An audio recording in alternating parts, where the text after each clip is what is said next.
TQQQ를 장기 적립하는 분들이라면 한 번쯤 이런 생각을 해보셨을 겁니다. 그냥 월급날마다 계속 사기만 하는 게 정말 최선일까? 많이 올랐을 때 조금 팔아서 현금을 만들어두고 폭락장이 왔을 때 그 돈으로 더 사는 게 훨씬 효율적이지 않을까? 특히 TQQQ는 상승장이 시작되면 몇 배씩 올라가지만 반대로 2022년처럼 무너지기 시작하면 1년 만에 70%, 80% 가까이 빠질 수도 있는 상품입니다. 그렇다면 상승장에서는 일부 수익을 챙겨 현금을 만들고 폭락장이 왔을 때 그 현금으로 TQQQ를 더 사는 방법이 훨씬 합리적으로 들립니다. 바로 이런 아이디어를 체계적인 규칙으로 만든 대표적인 방법이 라오어의 밸류 리밸런싱 VR입니다. TQQQ가 많이 올라가면 일부를 팝니다. 그 돈을 현금 풀에 쌓아둡니다. 그리고 시장이 폭락하면 그 현금으로 다시 TQQQ를 삽니다.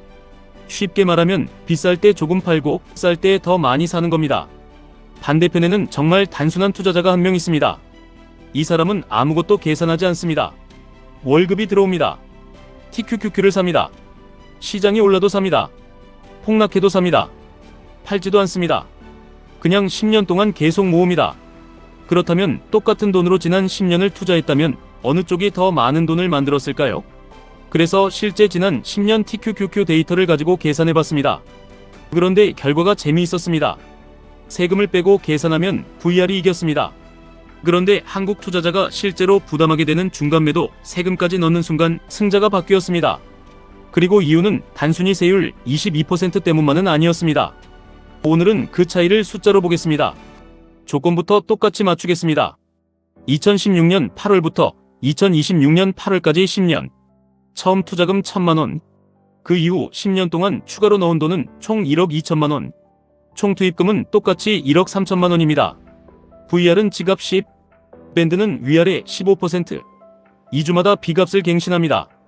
TQQQ 평가 금액이 하단 밴드 아래로 내려가면 프레이는 현금으로 TQQQ를 사고 반대로 상단 밴드를 넘어가면 일부를 팔아 현금을 다시 확보합니다. 무지성 적립 투자자는 더 단순합니다. 돈이 들어오면 삽니다. 그리고 안 팝니다. 먼저 세금을 전혀 없다고 가정하고 돌렸습니다. TQQQ 무지성 적립 약 11억 9,800만원. 총 투입금 1억 3천만원이 거의 12억이 됐습니다. 그런데 VR은 더 많았습니다. 약 12억 9,200만원. VR이 약 9,500만원 앞섰습니다. 거의 1억원 차이입니다. 왜 그랬을까요? VR은 상승장에서 일부를 팔아 현금을 확보했습니다. 그리고 폭락장이 왔을 때 그 돈으로 떨어진 TQQQ를 더 샀습니다.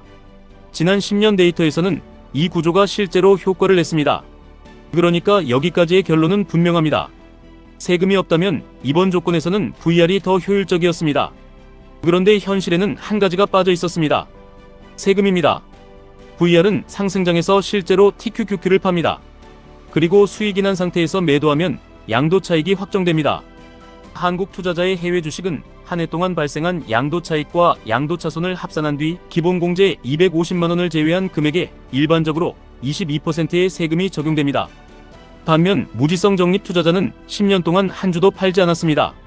아직 양도 차익을 실현하지 않았으니 중간에 납부할 양도소득세도 없습니다. 그래서 이번에는 계산을 한 번 더 했습니다. VR에서 실제 매도가 발생할 때마다 실현 손익을 계산하고 납부해야 할 세금은 외부 월급에서 따로 내지 않았습니다.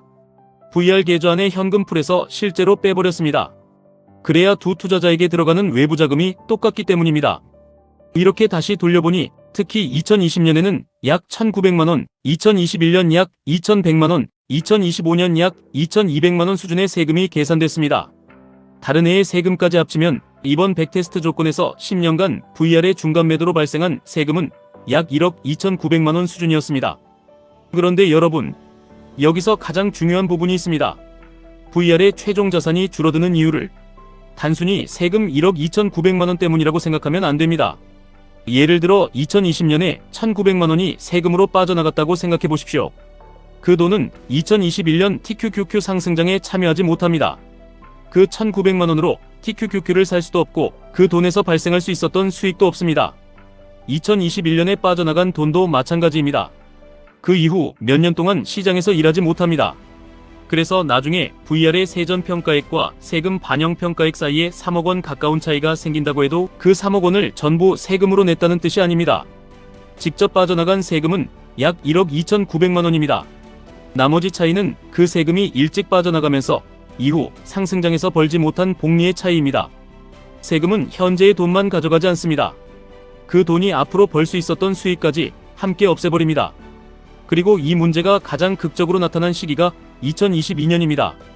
2020년과 2021년 TQQQ가 강하게 올라갈 때 VR은 규칙대로 일부를 팔았습니다.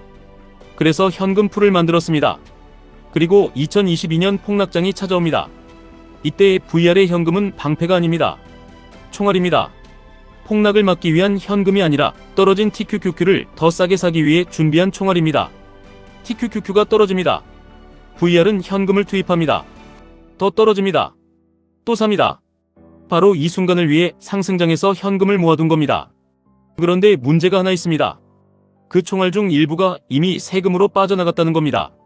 원래라면 2022년 폭락장에서 TQQQ를 살 수 있었던 돈 일부가 이미 계좌 밖으로 사라졌습니다. 2022년 말 이번 백테스트에서는 무지성 적립 계좌가 약 1억 2천만 원대, 세금을 반영한 VR은 약 1억 원 수준까지 내려오는 것으로 계산됐습니다.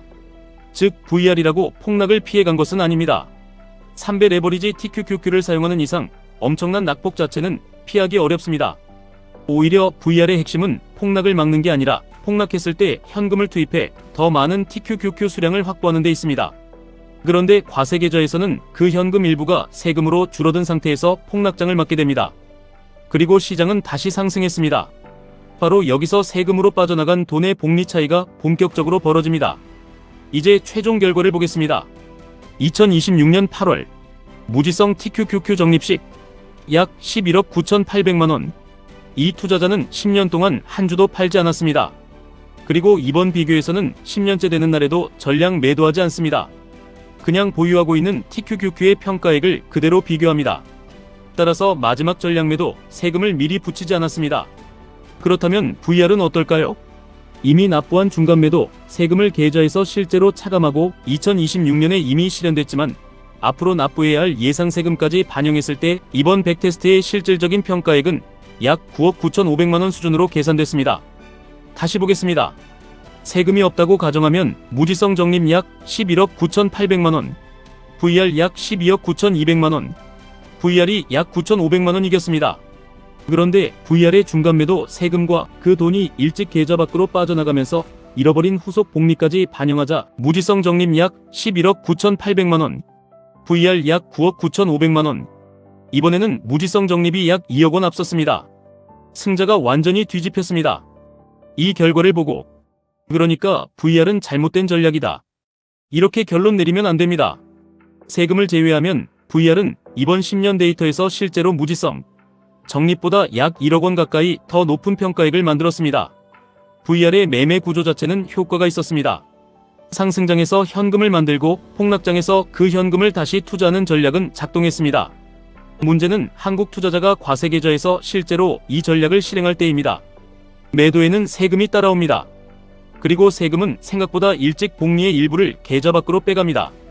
반대로 무지성 적립 투자자가 세금을 피한 것은 아닙니다. 언젠가 팔면 세금을 내야 합니다. 단지 그 세금을 뒤로 미룬 겁니다. 그런데 투자의 시간이 10년, 20년으로 길어진다면 이 차이는 무시하기 어렵습니다. 오늘 세금으로 나갈 1,000만 원이 계좌에 5년 더 남아있으면 그 1,000만 원도 계속 시장에서 일합니다. 수익을 만들고 그 수익이 다시 수익을 만듭니다. 그래서 저는 이번 결과를 한 문장으로 정리하고 싶습니다. 세금을 미루는 것도 복리의 일부입니다. 투자에서 매도는 단순히 수익을 확정하는 행동만은 아닙니다. 복리를 일부 멈추고 세금을 앞으로 당겨오는 행동이기도 합니다. 다만 이번 숫자를 미래의 확정 수익으로 받아들이시면 안 됩니다. 이번 결과는 2016년부터 2026년이라는 특정한 10년 초기 투자금 1,000만 원, 추가 납입 총 1억 2천만 원, VR 집값 10, 밴드 위아래 15%, 2주 단위 운용, 그리고 VR에서 발생한 세금을 실제 계좌 풀에서 지불한다는 조건으로 계산한 백테스트입니다. 실제 해외 주식 양도소득세는 매수와 매도, 당시의 환율, 증권사의 취득가액 계산 방식, 다른 해외 주식에서 발생한 손익 등에 따라 달라질 수 있습니다. 수수료와 배당 역시 실제 결과에 영향을 줍니다. 그러니까 우리가 봐야 할 것은 9억 9,500만 원이라는 숫자 자체보다 구조입니다. 세전으로 좋은 전략이 반드시 세후에도 가장 많은 돈을 남겨주는 것은 아닙니다. 이번 10년에서는 세전으로 VR이 이겼습니다. 하지만 세금까지 반영하자 무지성 적립이 이겼습니다. 이유는 단순합니다. VR은 수익을 더 효율적으로 실현했고 무지성 적립은 세금을 더 오래 미뤘습니다. 결국 복리는 수익률만의 싸움이 아닙니다. 돈이 계좌 안에서 얼마나 오래 일하느냐의 싸움이기도 합니다. 여러분이라면 어떻게 하시겠습니까? 상승장에서 일부를 팔아 현금을 만들고 폭락장에서 그 돈으로 더 많은 TQQQ를 사는 VR. 아니면 시장을 예측하지 않고 팔지도 않고 월급날마다 TQQQ를 계속 모으는 무지성 적립. 어느 쪽이 더 좋아 보이십니까?